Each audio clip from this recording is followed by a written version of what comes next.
नमस्ते। आप सभी योग साधकों का स्वागत करता हूं योग दर्शन की व्याख्यान माला के इस कार्यक्रम में। आज इस व्याख्यान में हम चर्चा करेंगे कैवल्यपाद के दूसरे सूत्र की, जिसमें जाति अंतर परिणाम की बात की गई है। पहले सूत्र को से रिलेट करके हम देखें तो इसको हम अच्छे से समझ पाएंगे। इसमें कहा है जात्यांतर परिणाम है प्रकृत्या पुरात।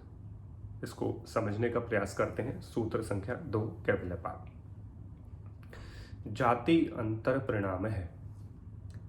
जो जाति का अंतर का जो परिणाम है, जाति अंतर परिणाम का अर्थ है कि जो परिवर्तन होता रहता है, हम सब परिवर्तनशील हैं। माने हमारे शरीर का जो निर्माण है वो अनेक कोशिकाओं से मिलकर के बना है। आप इसको एनाटॉमी की लैंग्वेज में समझें तो वो कोशिकाएं बनती रहती हैं, जो सेल्स होते हैं बनते रहते हैं और नष्ट होते रहते हैं। तो पुरानी कोशिकाएं मरती रहती हैं, नई कोशिकाएं जन्म लेती रहती हैं। मान ले बहुत सारे सेल्स होते हैं जो डेड हो जाते हैं, मर जाते हैं, और फिर नए सेल्स हमारे बॉडी में बनना शुरू हो जाते हैं। यदि हम अच्छा आहार ले रहे हैं, अच्छा योग अभ्यास कर रहे हैं, अच्छी औषधियों का सेवन कर रहे हैं और अच्छा हम योग का अभ्यास कर रहे हैं और तप का अनुष्ठान कर रहे हैं, तो हमारे शरीर में जो है वो बार बार परिवर्तन होते रहते हैं। माने कहते हैं ना कि कुछ दिन बाद ही, 3 से 4 महीने बाद ही पूरे शरीर की कोशिकाएं बदल जाती हैं। माने पूरे शरीर का जो परिणाम है चेंज हो जाता है। आप इसको दूसरी भाषा में समझें कि एक छोटा बच्चा होता है, 10 साल का बच्चा होता है, लेकिन जब आप उसको 15 साल की उम्र में देखते हैं तो उसकी बॉडी में बिल्कुल परिवर्तन हो चुका होता है। 15 साल के बाद 20 साल में देखेंगे तो बिल्कुल परिवर्तन हो जाता है। उसको 30 साल बाद आप देख रहे हैं तो बिल्कुल डिफरेंट होगा, पहचानना मुश्किल हो जाएगा। क्यों? क्योंकि बॉडी में बार बार परिवर्तन हो रहे हैं। आपकी शक्ल में, आपकी बॉडी के, आपके ग्लो में, आपके फेस में, आपकी आंखों में, आपके बॉडी के पूरे बॉडी पार्ट जितने हैं उनमें परिवर्तन होते रहते हैं। वो अच्छे और बुरे बनते रहते हैं। माने आपने बॉडी के ऊपर ध्यान नहीं दिया और अच्छा आहार आपने नहीं लिया, अच्छा योग अभ्यास आपने नहीं किया, अच्छी औषधि योग सेवन आपने नहीं किया, अच्छे पदार्थों का सेवन आपने नहीं किया, भोजन अच्छा आपने नहीं किया, तो निश्चित रूप से आपकी कोशिकाएं ज़्यादा मरेंगी, सेल डैमेज ज़्यादा होंगे और बनेंगे कम। तो शरीर में वीकनेस आएगी, माने आपका शरीर अत्यंत दुर्बल हो जाएगा और आपको पहचानना मुश्किल हो जाएगा। वो एक नेगेटिव एस्पेक्ट है। लेकिन यहाँ पॉजिटिव एस्पेक्ट की बात की गई कि कुछ ही दिनों में हमारी सारी जो इंद्रियां हैं उनकी सामर्थ्यता बढ़ती है। माने जो हमारे सेंस ऑर्गन है उनकी कैपेसिटी इंक्रीज होती है यदि हम पर्टिकुलर अभ्यास करते हैं, औषधियों का सेवन कर रहे हैं और मंत्र जप कर रहे हैं और हम अच्छे लोगों का सानिध्य कर रहे हैं।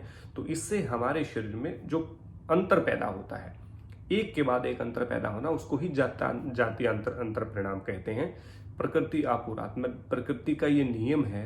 प्रकृति जिस प्रकार से चलती रहती है और वो चीज़ों को भरती रहती है, इसी प्रकार हमारे शरीर में भी सर्कल चलता रहता है।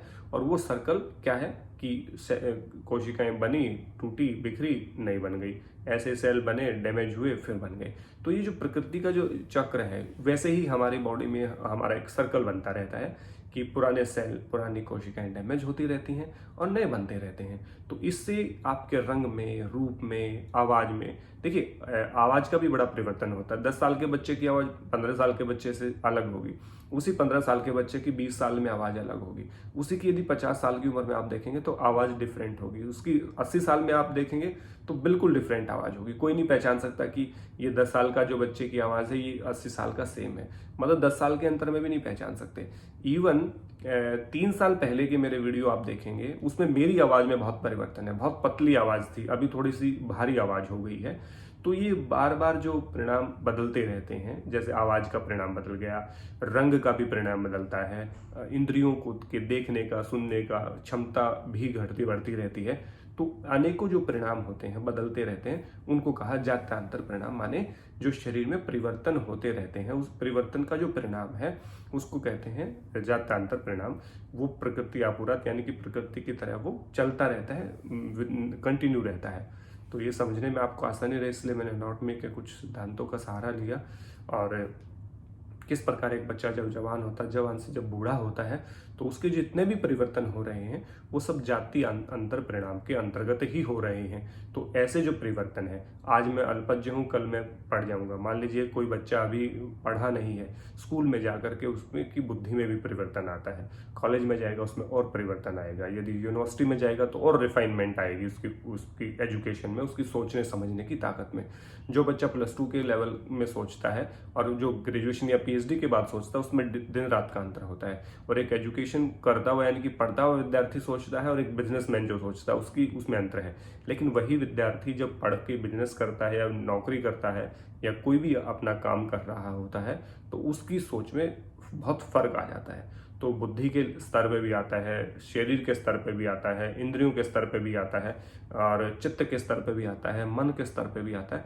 तो उस निरंतर हो रहे परिवर्तन को ही जाति अंतर परिणाम यानी कि जात्यांतर परिणाम कहा गया है, जिसको मैंने अभी एक्सप्लेन किया। ये दूसरा सूत्र है योग दर्शन के कैवल्यवाद का। जल्द ही तीसरे व्याख्यान को लेकर के आपके सामने उपस्थित होऊंगा। और जो व्यक्ति इस व्याख्यान को पढ़ना चाहते हैं, मतलब इसको सुन लिया आपने, इसको लेकिन लेख रूप में पढ़ना चाहते हैं कि ये लिखा हुआ कैसे, इसके एक एक शब्दों का अर्थ क्या है, तो आप वीडियो के नीचे लिंक में जाएंगे, डिस्क्रिप्शन में जाएंगे, वहाँ पे आपको लिंक मिलेगा मेरी वेबसाइट का drsomveerयोग.com। वहाँ पे जा करके आप पढ़ सकते हैं इवन पूरा योग दर्शन, पूरी हठ प्रदीपिका, पूरी घेन संहिता, पूरी गीता वहाँ पे आपको मिलेगी। तो कोई भी किसी भी गीता के किसी चैप्टर को पढ़ना चाहते हैं, हठ प्रदीपिका किसी उपदेश को पढ़ना चाहते हैं, घेन संहिता के किसी सप्तांग योग के अंग को पढ़ना चाहते हैं, या योग दर्शन के किसी समाधि पाद को, साधन पाद को, विभूति कैवल्य को पढ़ना चाहते हैं, तो आप मेरी वेबसाइट पे जाइए, बिल्कुल फ्री ऑफ कॉस्ट है, आप पढ़ सकते हैं। तो नीचे लिंक में जाएंगे और अभी उस वेबसाइट पे जाएंगे तो आपको इस व्याख्यान को और भी ज़्यादा समझने में आसानी होगी। इसको समझने में और भी ज़्यादा आसानी आपको चाहिए तो नीचे दिए गए लिंक में जाएं, डिस्क्रिप्शन में जो लिंक दिया है, और आप उसको पढ़ भी सकते हैं लेख रूप में।